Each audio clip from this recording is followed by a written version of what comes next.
Assalamualaikum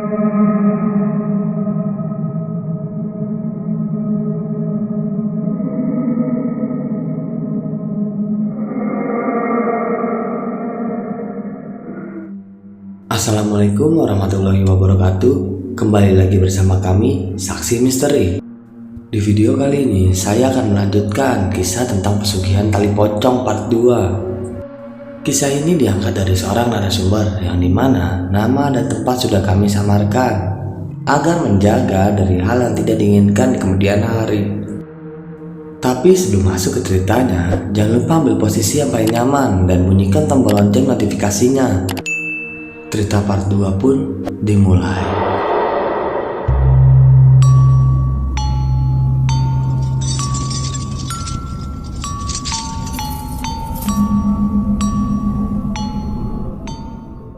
Pagi itu juga, Slamet langsung bekerja sebagai kenek bersama satu tukang di pembangunan apartemen. Slamet nampak tak kesulitan, walau baru kali ini ia bekerja menjadi kuli proyek. Di tempat kerja, ada puluhan kuli yang berasal dari banyak kota. Beruntungnya, yang berasal dari Jawa lumayan banyak, memudahkan Slamet berkomunikasi dan mencari teman. Waktu cepat berlalu. Jam 5 sore semua aktivitas kerja dihentikan. Para pekerja dan Slamet mulai pulang ke bedeng tempat tinggal mereka untuk beristirahat. Tak terasa sudah seminggu Slamet bekerja. Meski dulu ia seorang pemalas, namun kini Slamet terlihat sangat rajin. Penampilan dan perawakannya juga kian berubah. Beberapa temannya mengatakan Slamet begitu berwibawa, tak nampak seperti seorang kuli bangunan. Hubungannya dengan mandor pun terjalin dengan baik, hingga hanya butuh waktu seminggu. Slamet ditunjuk sebagai asisten mandor untuk mengurusi absen dan gaji para karyawan. Meski para pekerja lainnya merasa iri, tapi tak ada satupun dari mereka yang membenci Slamet. Mereka tak keberatan dan menganggap Slamet pantas mendapatkan posisinya. Selama seminggu itu memang berjalan dengan mulus, tapi sepertinya hanya berlaku untuk siang dan sore hari saja. Nyatanya, setiap malam Slamet selalu mendapat gangguan dari pocong yang entah adalah penunggu tempat tersebut atau pocong yang datang dari desa wetan. Penampakan pocong mulai muncul saat awal ia mulai bekerja, yang mulanya hanya di bedeng, hingga menampakkan diri di apartemen yang sedang dia bangun. Mau bagaimanapun, Slamet seorang penakut. Gangguan itu bisa membuat dia jadi gila. Namun apa daya, mungkin inilah konsekuensinya melakukan pesugihan tali pocong. Selang 1 bulan, pocong itu tetap mengganggu, memaksa Slamet harus mulai membiasakan diri dan menganggapnya teman ketika malam hari. Siang itu semua kegiatan berjalan normal. Para pekerja beristirahat untuk makan siang seperti biasanya. Slamet yang baru makan 3 suap, tiba-tiba termenung. Terdengar bisikan sangat pelan namun jelas. Jalanmu menjadi orang kaya bakal terbuka lebar. Itulah yang terdengar oleh Slamet yang membuatnya termenung dan kebingungan. Tak lama dari arah pembangunan apartemen, suara keras benda terjatuh. Meski jarak warung makan dan area pembangunan lumayan jauh, namun suara itu terdengar jelas. Slamet dan beberapa pekerja yang kaget mendengarnya langsung berlari menuju lokasi. Dan sungguh apa yang terlihat sangat tak masuk akal. Mandor yang tadi ikut pekerja berjalan menuju warung makan, kini tak bernyawa dengan kepala tertembus besi. Mandor itu terjatuh dari lantai 3, lalu sempat menghantam stagger di lantai 2, hingga akhirnya terjatuh sampai bawah dan tertusuk besi. Ucap salah seorang saksi yang melihat kejadian itu. Setelah kejadian tersebut, sementara pekerja diliburkan 2 hari, guna penyelidikan dan olah TKP. Lalu jenazah mandor dibawa ke rumah sakit untuk dilakukan visum. Slamet sempat berpikir kematian mandor itu ada kaitannya dengan pesugihan yang dilakukannya. Namun setelah ditelaah lagi, semua kejadian memang tidak ada yang ganjil. Ia pun kembali tak mengkhawatirkannya. 2 hari selepas kejadian itu, polisi menetapkan bahwa tragedi kematian mandor murni kecelakaan kerja, tidak ada unsur pembunuhan. Kemudian jenazah mandor dibawa keluarga untuk dimakamkan hari itu juga, setelah divisum. Siang hari saat jenazah akan dikuburkan, terlihat Slamet dan beberapa pekerja sedang melayat. Tak menyangka, di tempat itu Slamet bertemu kakak pertamanya, Joko, yang ternyata merupakan teman mandornya Slamet. Joko sangat angkuh saat bertemu Slamet, bahkan tak mau bersalaman. "Wah, mau kerja juga kamu, Met," ucap Joko sinis. Slamet tak menjawab. Dengan acuh ia pergi menjauh dari Joko. Ia sadar belum saatnya membalas perlakuan kakaknya itu. Meski pertemuan dengan kakaknya terasa sial, namun pucuk dicinta ulang pun tiba. Salah satu bos pemborong yang tahu bahwa Slamet adalah asisten mandor dan merupakan adik dari Joko, menawarkan pekerjaan sebagai mandor utama pembangunan rumah sakit baru di kawasan Jakarta Pusat. Tak banyak berpikir, Slamet menerima tawaran itu dengan senang hati. Tangga menuju kesuksesan pun sudah mulai terlihat bagi Slamet. Usahanya Slamet telah pindah kerja di sekitaran Jakarta Pusat. Ia kini mengontrak satu rumah yang tak jauh dari tempat ia bekerja. Seperti biasanya, semua berjalan dengan mulus. Bagi Slamet, pesugihan tali pocong ini tak seberbahaya seperti melihara tuyul yang harus menyusui, atau babi ngepet yang harus berkeliling menjadi babi. Namun yang membedakan, pesugihan tali pocong memang tak mendapatkan uang dengan instan dan datang dengan sendirinya, tetapi harus lebih bekerja keras terlebih dahulu. "Mbak, makin cakep aja," ucap Slamet kepada Rini. Rokok apa mas?" balas Rini sambil tersenyum manja. Obrolan hangat cukup lama di pagi hari antara Slamet dan Rini, sang penjaga toko dekat kontrakannya, sembari Slamet menunggu jam masuk kerja. Sebulan sudah Slamet tinggal di tempat itu. Kedekatannya dengan warga sekitar mulai terjalin, terutama kedekatannya dengan Rini. Di mata warga, Slamet seorang yang santun dan mudah bergaul, menjadikannya memiliki banyak teman di kalangan warga tempat ia mengontrak. Hubungannya dengan Rini pun tak hanya sekedar pertemanan. Antara mereka berdua layaknya manusia yang sedang dimabuk asmara. "Mas, kenapa?" tanya Rini. "Nggak ada apa-apa kok," jawab Slamet menggunakan suasana. Seperti biasa, gangguan pocong itu tak mengenal waktu. Slamet dan Rini yang sedang menikmati malam minggu di rumah makan pinggir jalan ikut diganggunya. Slamet pun termenung. Apakah hari jadi pocong juga ya? Sedangkan Mini dulu bergentayangan, ucap Slamet dalam hati yang tiba-tiba teringat kampungnya. Kabar pocong Mini kala itu sangat menggemparkan, membuat Slamet khawatir dengan ibunya. Hampir setiap 3 kali dalam seminggu, ia menelpon ibunya Hari yang kebetulan punya HP untuk menanyakan kabar ibu Slamet. HP Nokia jadul cukup untuk pengobat rindu. "Bu, sehat. Ibunya Hari udah ngasih uang ke ibu." "Udah Le, ibu sehat. Kamu kapan pulang?" "Secepatnya Bu, kalau semua sudah beres." Slamet sangat begitu menyayangi ibunya, tidak seperti kakaknya yang lain. Dia selalu menanyakan kabar dan mengirimi uang untuk kebutuhan sehari-hari. Bahkan sekarang Slamet mempercayakan seorang temannya di desa untuk membangun rumahnya di kampung. Bulan demi bulan berganti, Slamet kian berjaya dengan pekerjaannya sekarang. Ia kini telah banyak memegang proyek besar yang bernilai miliaran. Slamet juga merintis beberapa bisnis bersama Rini, berupa toko kelontong di beberapa area Jakarta. Semua berjalan mulus tanpa hambatan. Proyek-proyek bernilai tinggi mulai mengantri untuk ditangani oleh Slamet, dan toko miliknya selalu ramai dengan pendapatan yang lumayan besar. Akhirnya setelah 2 tahun merantau, Slamet menemukan pujian hati yang benar-benar akan dia persunting. Rini dan Slamet memutuskan untuk menikah. Semua persiapan sudah siap, tinggal menghitung hari. "Mas, kenapa ibu nggak dikabarin?" "Nggak usah, nanti kita aja yang pulang dan bikin pesta di kampung." "Ya mas, aku pengen banget ketemu ibu." "Iya, tenang saja." Kabar pernikahan Slamet meluas ke semua penjuru desa Wetan. Warga kini telah mengaku Slamet dengan kesuksesannya dan senang dengan kabar tersebut. Ia telah membantu banyak warga desa yang terlilit hutang, berbagi ke orang miskin di desanya, dan yang terbaru, ia tengah membangun masjid megah untuk warga, membuat Slamet menjadi orang terpandang dan dihormati. Tiba acara pernikahan Slamet dan Rini. Pernikahan yang cukup mewah dihadiri oleh kalangan bos dan mandor proyek. Keluarga Rini sangat bahagia. Anaknya dinikahi lelaki yang terlihat berwibawa, bertanggung jawab dan tentunya kaya raya. Joko dan Tono ikut menghadiri pernikahan itu. Sekarang mereka bersikap baik terhadap Slamet seperti seorang penjilat bermuka dua. Slamet dengan sikap dingin menyalami mereka yang menyodorkan tangan. "Di mana sekarang?" ucap Slamet. Joko dan Tono hanya terdiam melihat Slamet yang sekarang lebih sukses dari mereka berdua. Di antara banyak undangan, ternyata ada satu pemuda yang merupakan teman Slamet di area kontrakan dulu. Ia adalah seorang anak indigo. Ia begitu heran kenapa ada banyak pocong yang mengelilingi gedung pernikahan itu, dan 2 pocong yang berada di dekat pengantin.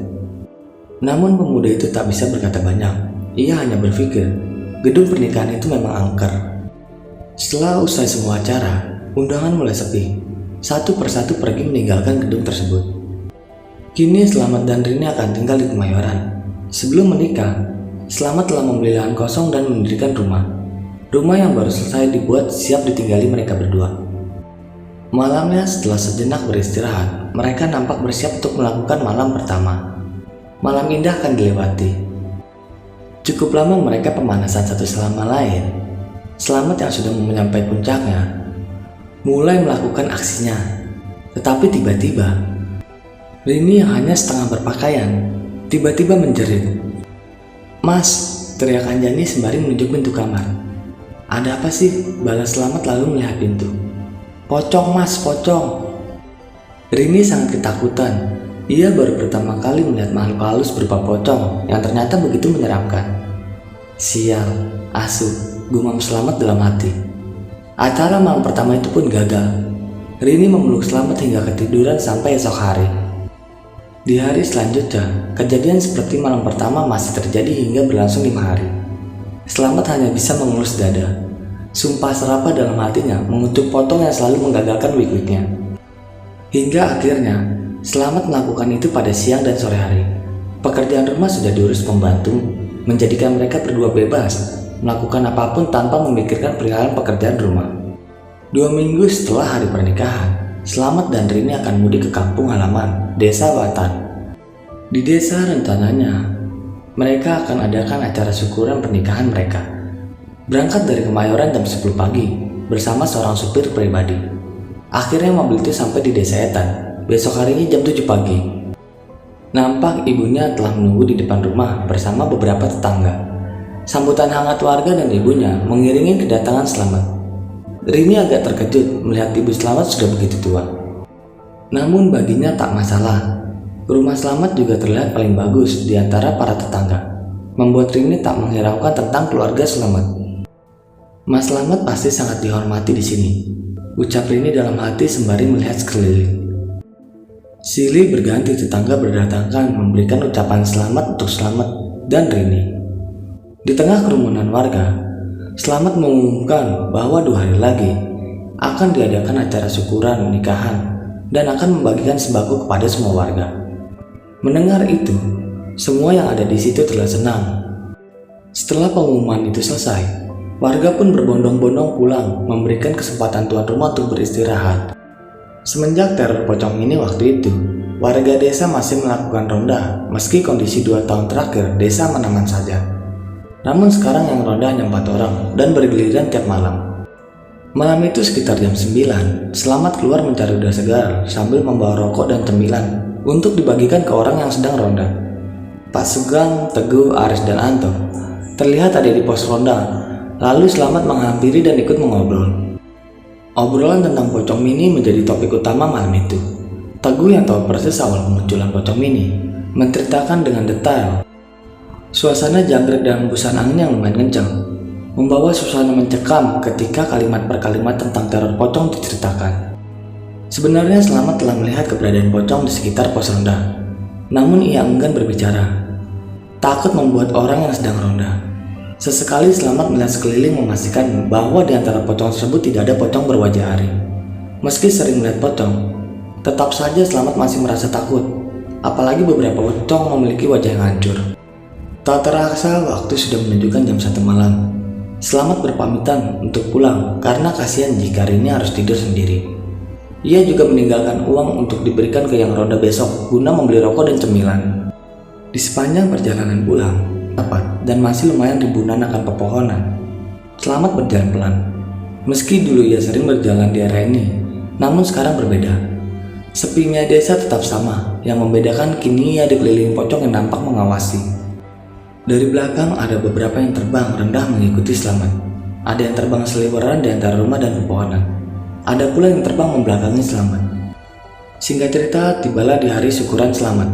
Selama 2 hari 2 malam, diisi dengan acara dangdutan, wayang, dan kesenian ludruk. Makanan yang menimpa ruah. Sembako yang dibagikan merata membuat warga sangat senang. Kabar tentang Slamet yang menghelat acara syukuran besar-besaran itu pun terdengar oleh kakaknya. Ia mendapatkan info dari teman mereka yang berada di desa. Kedengkian mulai muncul dari hati Joko dan Tono. Apalagi mereka tak dikabari tentang Slamet yang akan pulang kampung, membuat mereka semakin benci dengan Slamet. "Bu, ayo ikut ke Jakarta, Bu," bujuk Rini ke ibunya Slamet. "Ibu di sini saja, Dok. Kalau di sini nggak ada yang nemenin dan ngerawat ibu," ujar Rini. "Nggak apa-apa, Dok. Ada Suminah yang akan ngerawat ibu kok." 2 minggu berada di kampung halaman, hari-hari sibuk sudah menanti Slamet. Pekerjaan yang ditinggal juga semakin menumpuk. Terlihat Rini memujuk ibunya Slamet untuk ikut ke Jakarta bersama mereka. Namun ibunya enggan meninggalkan desa yang dicintainya. Betapa banyak memori terukir di desa ini.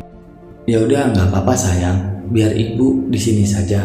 Nanti kita bakal sering-sering mudik," ucap Slamet menenangkan keduanya. Sesampainya di Jakarta, Slamet memulai harinya seperti biasa, memantau perkembangan proyek dan beberapa hari sekali mengecek kondisi toko-tokonya. "Halo, kesini Komet, ke rumah saya." "Ada apa mas? Mau ada kepentingan apa?" "Halah, jangan so sibuk kamu." "Iya nanti habis ini kesana." Joko menyuruh Slamet pergi ke rumahnya. Slamet yang sebenarnya sangat malas berurusan dengan kakaknya itu dengan terpaksa pergi, berpikir mungkin ada bisnis yang akan dibicarakan. Sesampai di rumah kakaknya, Slamet terlibat cekcok dengan Joko. "Proyek yang di Bogor lepas Mat, biar aku yang pegang," ucap Joko dengan nada meninggi. "Kau jangan senaknya, aku yang memenangkan tender itu," balas Slamet dengan suara yang lebih keras. "Anak kemarin sore jangan banyak omong, pokoknya lepas." "Tak semudah itu Joko, ini hasil kerja kerasku." "Woi, kau masih seperti dulu, gak berguna dan menyusahkan." Kalimat merendahkan dari kakaknya itu membuat Slamet naik pitam. Pukulan keras melayang ke wajah Joko. Slamet yang memiliki badan besar dan kekar memukuli Joko tanpa ampun. Sapam rumah Joko mencoba melerai meski dengan susah payah. Slamet merasa puas bisa menghantam mulut yang keji itu. Mungkin jika tidak dilerai, Joko bisa mati saat itu. Slamet pun pergi dengan hati yang puas melihat Joko babak belur. "Awas kau," dengan lantang Joko meneriaki Slamet yang pergi. Setelah kejadian itu, hubungan Joko dan Slamet semakin memanas. Namun di lain sisi, Tono yang dulu tak menyukai Slamet sekarang agak berubah. Ia mulai menjalin hubungan baik. Tono yang mengetahui Slamet dan Joko sedang perang dingin, mau memanfaatkannya untuk menyingkirkan Joko. Meski terlihat baik-baik saja, Tono tak menyukai Joko sama sekali. Genap 1 tahun usia pernikahan Slamet dan Rini, Slamet kian berjaya dan ia kini menjadi orang terkaya di kecamatannya. Rini yang sekarang tengah hamil 8 bulan menambah kebahagiaan Slamet. Namun di pihak lain, kebahagiaan Slamet adalah masalah untuk Joko. Berbulan-bulan memendam dendam Joko akan membalasnya, namun bukan dengan pukulan. Sore itu Joko kini sudah berada di daerah Jawa Timur. Ia menyisir hutan jati bersama warga setempat memakai motor. Tak lama Joko pun sampai di rumah sederhana yang berada di lereng bukit. "Mbah, tolong aku." Joko menyerahkan sebuah foto, sesajen dan ayam cemani kepada dukun yang seperti akan melakukan ritual santet. Dukun itu mulai membakar menyan sambil membaca ritual dalam bahasa yang tak dimengerti. Lalu tangannya meraih foto itu dan ditancapkan sebuah boneka yang terbuat dari batang daun singkong. Hari mulai menjelang malam. Mbah Dukun nampak beberapa kali menusukkan jarum ke tubuh boneka itu. "Mau dibuat sengsara atau mati?" tanya Mbah Dukun dengan tatapan mata tajam. "Iya Mbah, dimuat mati saja," balas Joko dengan yakin. Suasana sangat sepi, hanya terdengar suara jangkrik yang bersautan. Lampu lilin sebagai penerangan rumah itu tiba-tiba mati. Meski gelap, Joko masih dapat melihat dengan samar. Ia melihat di tengah kegelapan, beberapa sosok makhluk hitam besar muncul mengelilingi tempat ritual. Ia tahu genderuwo inilah yang akan mengirim santet ke Slamet. Di tempat lain, Slamet yang tengah tertidur bermimpi. Dalam mimpinya ia didatangi ratusan genderuwo yang siap menyerang. Belum sampai tangan-tangan besar itu menggapai tubuh Slamet, pocong yang sering ia lihat nampak sudah melindunginya. Pocong tersebut memutari tubuh Slamet. Meski pocong itu hanya terlihat diam, namun ratusan genderuwo itu terhempas satu persatu. Dukun pun terpental menghantam dinding kayu. Joko terhentak kaget, lalu tiba-tiba Dukun dan Joko memuntahkan paku yang begitu banyak diikuti darah yang ikut mengalir dari mulut mereka. Bau busuk pun tercium, membuat mereka semakin mual dan muntah darah. Sepertinya pocong yang melindungi Slamet mengirim balik santet itu. Ditambah genderuwo yang gagal mensantet berbalik menyerang Dukun dan Joko. Layaknya ayam yang disembelih, mereka berdua kejang-kejang meregang nyawa. Siapa sangka, Pesugihan tali pocong itu memberikan kekuatan yang luar biasa bagi penggunanya. Masih di dalam alam mimpi, di balik pocong yang memutari Slamet, muncul sosok pocong yang begitu besar yang dulu ditemuinya saat ritual pesugihan. Dan di sampingnya terdapat sosok Ari. "Selamat, tarikan aku kawan." Lalu sosok pocong-pocong itu kemudian menghilang dari pandangan Slamet. Slamet pun terbangun. Baru 3 tahun, bukankah harusnya 5 tahun? Gumam Slamet teringat perjanjian pesugihan yang harus mendoakan manusia setiap 5 tahun sekali. Seminggu hilangnya Joko membuat istrinya khawatir. Ia tak tahu keberadaan di mana suaminya, karena terakhir kali Joko hanya berpamitan untuk keluar kota demi urusan pekerjaan tanpa menyebutkan kota mana yang dituju. Istri Joko yang kebingungan mencoba menghubungi Slamet. Sesama pemborong, paling tidak Slamet mungkin tahu keberadaan suaminya. Namun informasi yang didapat nihil. Slamet tidak tahu sedang di mana Joko sekarang, dan Slamet juga tidak tahu bahwa yang mengirim santet kepada dendengnya ternyata adalah kakaknya Joko. Warga yang mengantar Joko ke dukun itu pun juga tak ambil pusing karena tak merasa ada hubungan dengan Joko. Tono yang mendengar kabar tersebut nampaknya sangat senang tanpa harus berusaha payah menyingkirkan Joko. Tinggal di lereng bukit yang sangat jauh dari pemukiman, membuat keberadaan dukun itu tak begitu diraukan warga. Setelah beberapa minggu kemudian, akhirnya kabar menghilangnya Joko menemukan titik cerah. Karena ada beberapa pemburu yang menemukan tulang belulang manusia. Setelah diidentifikasi dan mencocokkan DNA, jenazah Joko dikirimkan ke rumahnya untuk dimakamkan. Sedangkan Mbah Dukun dikubur warga di dekat tempat tinggalnya. Slamet tidak tahu tentang penyebab kematian Joko. Hingga sampai saat ini, belum tahu siapa pengirim santet yang sebenarnya. "Sayang, apa benar kita mau lahiran di kampungku?" "Iya mas, aku udah izin bapak sama ibu dan mereka nggak apa-apa." "Ya udah, lusa kita pulang ke kampung ibuku." Mas Tono juga mau ikut katanya. 2 mobil beriringan melaju agak cepat membelakangi malam jalan Pantura. Keesokannya, jam 6 pagi 2 mobil itu tiba di halaman rumah Ibu Suryati. Senyum bahagia terpancar dari mukanya, menyambut kedatangan Slamet dan Tono bersama mantu kesayangan. Terutama Tono, yang sudah lama sekali tak pulang kampung. Pelukan hangat merangkul tubuh tua renta ibunya. Rencananya, mereka akan tinggal selama 2 minggu, melepas rindu dan kembali bertemu teman-teman lama di kampung. Malam pertama di kampung halaman, meski lama tinggal di kota, tak membuat Tono banyak berubah.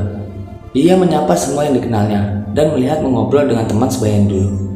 Sedangkan Slamet tak keluar rumah. Ia lebih memilih menghabiskan waktu bersama istri dan ibunya di depan TV. Istri dan ibunya nampak fokus menonton acara TV. Slamet sendiri nampak gusar dan gelisah memikirkan tentang tumbal pesugihan itu. Slamet memikirkan harus tega membunuh seseorang atau harus ke pondok raut itu dulu bertemu dukun yang melakukan perjanjian pesugihan dengannya. Seringkali Rini menanyakan keadaan Slamet yang seperti orang linglung, dan berulang kali Slamet hanya membalas tidak terjadi apa-apa, membuat Rini semakin penasaran tentang apa yang sebenarnya terjadi. Hari ketiga di Desa Wetan, dengan pikiran yang sudah matang, Slamet akhirnya memilih untuk pergi ke hutan keramat, bertemu dukun pesugihan waktu itu. Ia berpamitan dengan Rini untuk pergi ke tempat temannya di desa seberang. Slamet menaiki mobilnya menuju ke desa keramat. Sesampai di desa, ia menitipkan mobilnya di rumah salah satu orang warga. Dengan imbalan uang ratusan ribu, warga itu dengan senang hati mempersilakannya. Lalu Slamet melanjutkan perjalanan ke hutan dengan berjalan kaki. Hari itu masih siang, sekitar jam 11 siang. Ketiga kalinya ia memijakan kaki di hutan ini. Tak seperti dulu. Kini Slamet tak gentar dan sangat berani berjalan kaki sendiri. Akhirnya ia pun sampai ke tujuan utama. Masih sama tak berubah sekalipun. Pondok reot tua itu masih berdiri meski terlihat sudah miring. Pintu pondok tua itu terbuka dengan sendirinya, mempersilahkan tamunya masuk. Slamet yang duduk dan belum mengucapkan apapun. Ia melihat 3 buah tali putih tergeletak di meja. Meski hati penasaran, namun Slamet tak berani menanyakan langsung perihal tali pocong di atas meja. 3 tahun, bukan 5 tahun, karena sang penjaga marah. Sekarang ia meminta tumbal secepatnya. "Tiduran di bawah sini, ambillah tali pocong dalam sakumu." Slamet terheran-heran saat ia merogoh sakunya dan mengeluarkan 3 buah tali pocong yang sama persis dengan tali pocong mini. Ia ingat betul, ia tak membawa apapun kecuali kunci mobil di saku depan. Ritual untuk tumbal selanjutnya berlangsung, hampir sama seperti dulu. Slamet berbaring dan dikafani. Namun kain yang sekarang dipakai adalah kain kafan bekas yang sudah sangat kotor dan lapuk. Tercium bau yang tidak enak, bau tanah dan sedikit bau busuk. Dukun mulai merapal mantra dalam bahasa Jawa kuno. Nampak di luar angin berhembus dengan kencang. Slamet yang dalam keadaan terbungkus masih dapat merasakan aura kehadiran makhluk gaib. Terlihat puluhan pocong berdesakan mendekati tempat ritual. Lalu Slamet masuk dalam alam bawah sadar. Ditemuinya pocong yang paling besar itu. Namun sekarang, pocong yang besar itu yang melakukan komunikasi langsung. Suaranya menggelegar bak petir. Dengan nada berat, ia berkata, "Bawakan aku salah satu orang dari terdekatmu." Setelah kalimat itu, sosok pocong besar itu perlahan hilang menjadi asap tebal. Diiringi tubuh Slamet yang masih berbalut kain kafan bangkit dari posisi tidurnya. "Nak, belilah ayam jago, terus minumlah darahnya, dan masaklah ayam itu. Jangan lupa, tali pocongnya masukkan ke masakanmu." Lalu Slamet yang masih berbentuk pocongan terbang keluar menembus atap pondok berhenti ke tepian hutan. Dengan susah payah, Slamet membuka balutan kain kafan itu. Usai berhasil lepas dari balutan kain kafan, ia berjalan kembali ke rumah penduduk tempat mobilnya terparkir. Dan tak lupa, ia membawa tali pocong mini. Setibanya di rumah penduduk, Slamet yang melihat beberapa yang jago di pekarangan sang pemilik rumah, tak banyak berpikir. Ia langsung membeli 1 ekor. Dengan bekal tali pocong dan 1 ekor ayam jago, Slamet kembali ke desa untuk melancarkan aksinya. Dalam perjalanan, Slamet sempat bingung dan bimbang siapa yang harus jadi tumbalnya. Tak mungkin ibu atau istrinya orangnya yang sangat dia sayangi. Hanya Tono yang paling memungkinkan dan masih merupakan orang terdekatnya. Target tumbalnya sudah ditentukan, namun Slamet masih harus memutar otak untuk mencari cara menyajikan makanan itu tanpa harus dimakan orang lain kecuali Tono. Sesampainya di pintu desa menuju ke rumahnya, ia melihat Pak Sugeng berjalan kaki. "Pak Sugeng mau kemana?" tanya Slamet melihat Pak Sugeng. "Ini mau ke tempat mumet, mau pinjam sesuatu," balas Pak Sugeng menghentikan langkahnya. "Wah, kebetulan, ayo Pak, naik mobil saja." Sesampainya di rumah, Pak Sugeng berniat untuk meminjam gerobak dorong guna memindahkan batu-batu besar di halaman rumahnya. "Pak Sugeng, kemari, ayo ke samping rumah, kita ngobrol-ngobrol sebentar," sapa Tono ke teman lamanya itu. Slamet berpamitan masuk ke rumah karena tak ingin mengganggu Pak Sugeng dan Tono yang sedang mengobrol. "Ayamnya buat apa ini, Mas?" "Biarin saja, taruh di kandang saja ya." Tanpa banyak bertanya, Rini pun pergi ke belakang menaruh ayam itu ke kandang. Slamet beristirahat sejenak dalam kamar dengan masih kebingungan mencari cara melakukan penumbalan itu tanpa mengundang kecurigaan. Ketika tak sengaja melihat keluar dari jendela kamarnya, terlintas ide yang cukup menjanjikan. Mungkin Pak Sugeng bisa diajak bekerja sama menjebak Tono. Apalagi dia teman lama Tono, pasti tak akan mengundang kecurigaan. Sudah lumayan lama mengobrol, Pak Sugeng beranjak berdiri mengambil gerobak dan berpamitan untuk pulang. Belum jauh Pak Sugeng mendorong gerobak, ia kembali untuk meminjam lagi sebuah parang guna membereskan belakang rumahnya yang banyak semak-semak rimbun. Keesokan harinya, di terik panas desa Wetan, tiba-tiba Rini mengidam ingin meminum kelapa muda. Slamet yang tujuan awalnya ingin ke rumah Pak Sugeng pun mengiyakan permintaan istrinya itu. Agar tak mengundang kecurigaan, akhirnya Slamet beralasan akan mengambil parang dulu untuk memetik kelapa muda yang sedang dipinjam Pak Sugeng. Tak lupa Slamet membawa ayam jago yang semalam telah disembelihnya secara diam-diam. Setelah sampai di rumah Pak Sugeng, berulang kali Slamet mengetuk pintu namun tak ada jawaban. Karena pintu yang agak terbuka, membuat Slamet berpikir ada orang di dalam rumah. Tak ingin menghabiskan waktu percuma, Slamet pun masuk tanpa izin. Slamet berjalan pelan tak menimbulkan suara. Perlahan ia membuka pintu semua kamar. Namun sayang sepertinya benar-benar tidak ada orang di rumah. Slamet yang akan pergi, tiba-tiba mengurungkan niatnya setelah mendengar suara dari arah dapur. Ini untuk siapa lagi? Untuk Slamet, dia juga harus menyusul Joko. Sepertinya tidak ada yang bisa menghalangimu. Iya, tak ada yang bisa lebih kaya dari aku, apalagi itu Slamet. Kau sangat kejam, temanmu, anakmu telah kau tumbalkan. Bahkan ayahmu ikut kau tumbalkan. Diam saja, apa tidak cukup uang yang selalu aku berikan kepadamu, Sugeng? Mendengar percakapan itu, Slamet sangat murka dan marah. Emosinya memuncak. Ia mengambil parang yang tergeletak di meja, berniat ingin menghabisi Tono dan Pak Sugeng. Namun belum sampai melancarkan niatnya, terdengar di luar suara anak kecil menangis. Istri dan anak Pak Sugeng pulang entah dari mana. Slamet yang tak ingin menjadi masalah, ia pun keluar dari jendela rumah mengendap-endap. Dengan perasaan sangat murka, ia berlari sambil membawa parang. Rini yang berada di teras rumah melihat suaminya yang berlari menakutkan, nampak seperti ingin membunuh seorang. Sampai di dekatnya, ia pun memeluk suaminya dan meredakan amarah yang begitu membara. "Sabar mas, sabar. Ibu kemana? Pasti dia tahu semuanya. Ada di belakang mas, sabar dulu, jangan emosi." Slamet kembali tenang saat dipeluk dan diredakan emosinya oleh istri tercinta. Ibu Slamet yang mendengar kegaduhan itu segera menuju ke depan dengan hati yang cemas. "Ada apa nak? Sabar. Parangmu taruh dulu. Apa yang hendak kau tanyakan?" ucap Ibu Slamet memohon kepada Slamet. "Bu, ibu pasti tahu kematian bapak, jadi tolong jujur kepada Slamet." Ibu Slamet sejenak termenung dan terlihat mulai menitikkan air mata. Begitu mendalam kesedihan yang dirasanya, tersirat dari wajahnya memelas itu.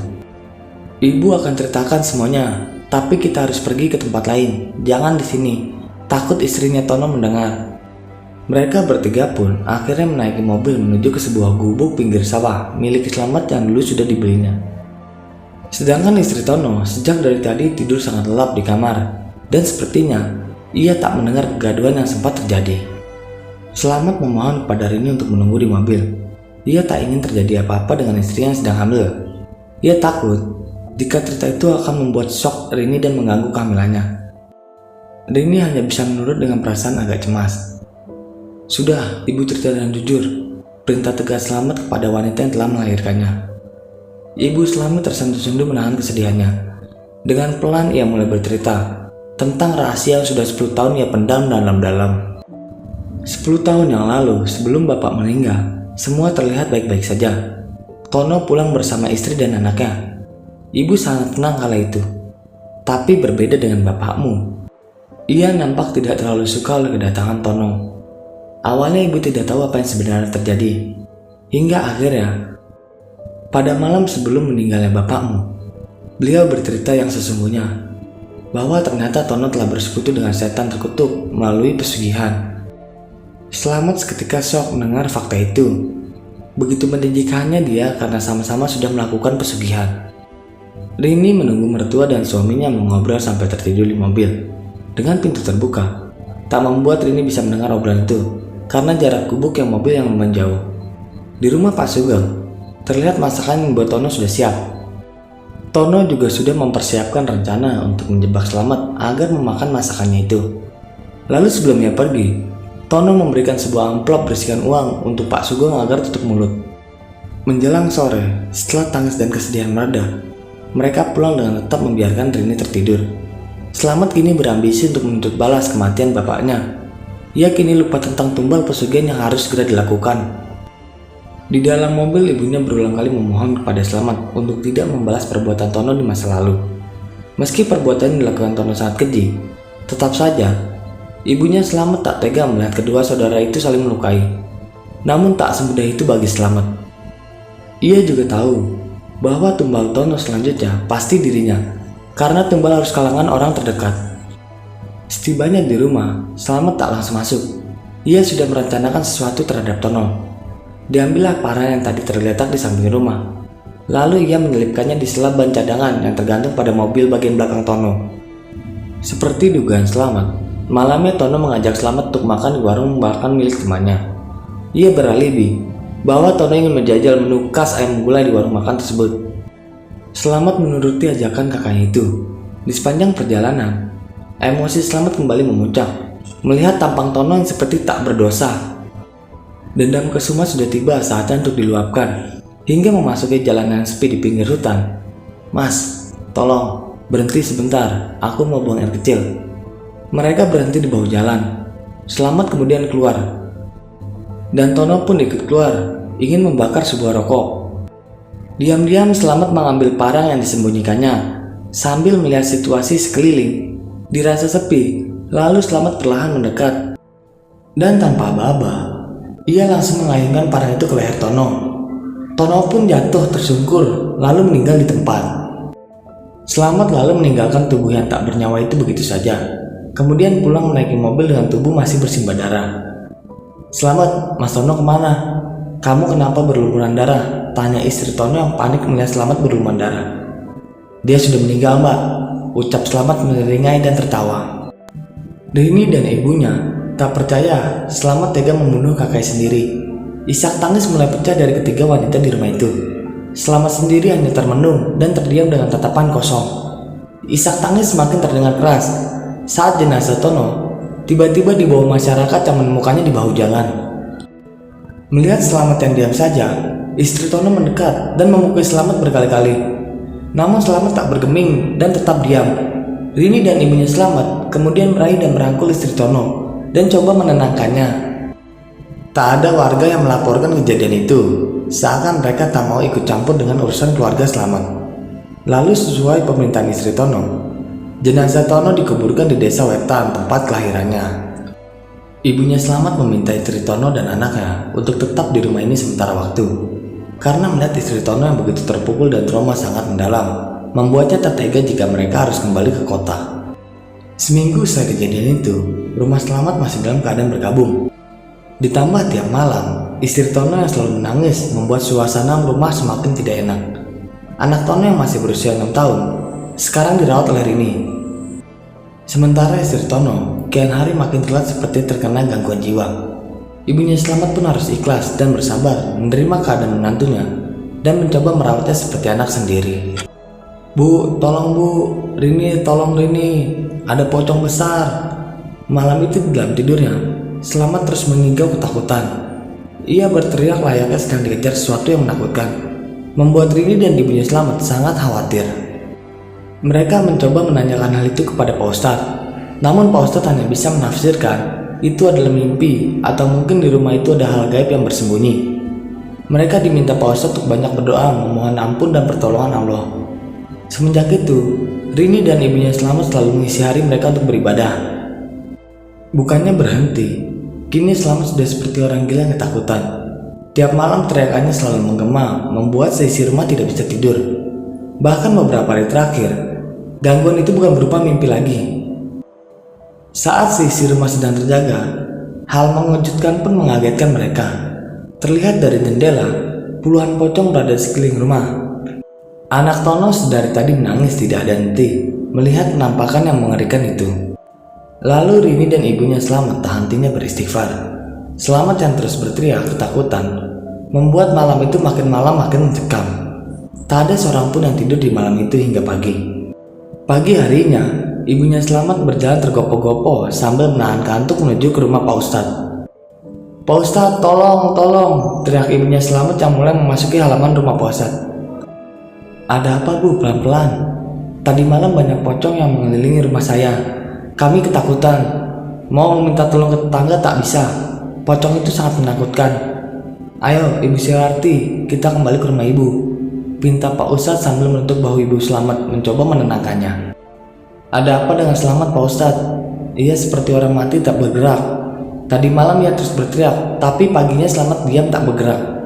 "Iya Bu, kita lihat keadaan Slamet sekarang." Setibanya di rumah Slamet, Pak Ustadz melihat keadaan Slamet yang terbaring kaku seperti mayat. Ia mulai membaca beberapa ayat Al-Quran sembari mengusap dahi Slamet. Tubuh yang tadi terbaring tiba-tiba bergeliat kencang seperti cacing kepanasan. Pak Ustadz merasakan bahwa ada sesuatu pada diri Slamet yang membuatnya seperti ini. Rumah Slamet juga sangat pekat dengan aura negatif. "Bu, saya tak bisa mengobatinya. Dokter pun mungkin tak bisa. Ini bukan penyakit pada umumnya, namun melainkan buatan setan." "Jadi Slamet kena santet Pak Ustadz?" "Kurang tahu juga Bu, tapi aku akan meminta bantuan Mbah Kiaiku di pondok pesantren. Semoga beliau bisa mengobati Slamet." Berhari-hari dilalui, kondisi Slamet kian memburuk. Tubuh kekarnya yang dulu seakan hilang begitu saja, sekarang tinggal tulang belulang yang dilapisi kulit. Dan kini Slamet sering merasa kesakitan di seluruh tubuh. Ia mengeluhkan panas yang teramat sangat di perutnya. Di rumah Pak Ustadz, Mbah Kiai terlihat sudah datang untuk mengobati Slamet. Mbah Kiai sudah lumayan tua dan sering sakit layaknya orang tua yang sudah berumur pada umumnya. Itu membuatnya tak bisa segera menyembuhkan Selamat. "Siapa Dok yang sakit? Apa keluhannya?" "Dia ada di ujung jalan sana Mbak Kiai. Saya juga tidak tahu persis apa penyakitnya, tapi sepertinya akibat ilmu hitam. Insya Allah dengan bantuan Allah, aku akan coba mengobatinya." "Enggak Mbak Kiai, mari saya antar ke sana." Pak Ustadz dan Pak Kiai mengendarai motor menuju rumah Selamat. "Panas, panas, panas Bu, panas!" Terdengar teriakan keras dari rumah Selamat. Pak Ustadz yang sudah tiba segera masuk ke dalam rumah Selamat dan diikuti Mbah Kiai yang berada di belakangnya. Mbah Kiai terdiam sejenak, merasakan aura negatif yang mengelilingi rumah Selamat. Ia mulai melingkarkan tasbih tangannya, beristighfar memohon pertolongan Allah. "Ini Mbah Kiai, pasiennya bernama Selamat bin Kuncoro. Coba rogo dicakup selananya Dok." "Iya Mbah Kiai." Pak Ustadz mulai memeriksa saku celana milik Selamat. Tak lama ia mengeluarkan 3 buah tali putih kusam. Semua yang berada di situ keheranan ketika Pak Ustadz mengeluarkan tali yang seperti tali pocong, kecuali Mbah Kiai yang nampak tenang seperti sudah mengetahuinya. Rini dan ibunya Selamat yang selalu memandikan dan menggantikan pakaian Selamat nampak syok karena selama ini tak pernah menemukan tali itu. "Dok, coba bawakan aku sebuah baskom yang berisi air dan daun bidara. Bawakan juga daun bidara yang bertangkai." Pak Ustadz keluar menyiapkan apa yang diminta oleh Mbah Kiai. Rini dan ibunya Selamat sangat cemas dengan keadaan Selamat. Mereka diam menunggu pengobatan orang yang dicintainya. Setelah semua siap, Mbah Kiai meminta Rini untuk melepas baju Selamat. Tubuh setengah telanjang itu lalu disiram air dengan air yang bercampur dengan air bidara. Selamat yang sedari tadi berteriak kepanasan mulai diam dan tenang. Bacaan Al-Quran dari Mbah Kiai membuat suasana rumah itu kembali damai. Rini terlihat mulai menitikkan air mata. Perasaan sedih dan lega bercampur aduk. Tapi kedamaian yang belum berlangsung lama kembali buyar ketika tubuh Selamat berguncang dengan keras dan makin keras. "Panas, panas, sakit, tolong!" teriak Selamat lagi memecah keningan. "Dok, taruh tali pocong itu ke baskom," suruh Mbah Kiai tergesa-gesa. Mbah Kiai dengan terus melantunkan ayat Al-Quran terlihat menyabet tubuh Selamat dengan daun bidara. Lalu Selamat memuntahkan semua isi perutnya dan pingsan tidak sadarkan diri. Setelah sadar, Selamat pun bercerita kepada ibunya bahwa ia juga telah melakukan pesugihan pocong. Selamat pun meminta maaf kepada Rini, istrinya dan ibunya. Dan akhirnya ia bertobat kepada Allah. Dan beberapa bulan setelah kejadian itu, Rini istri Selamat pun melahirkan. Dan mereka pun hidup bahagia, walau tidak menjadi orang kaya lagi, karena Selamat sudah tidak terlibat lagi dengan pesugihan tali pocong itu. Hartanya perlahan sedikit demi sedikit terkuras habis. Dan cerita pun selesai. Bagi teman-teman yang menonton video ini sampai habis, saya ucapkan terima kasih banyak. Dan nantikan video-video kami selanjutnya. Wassalam.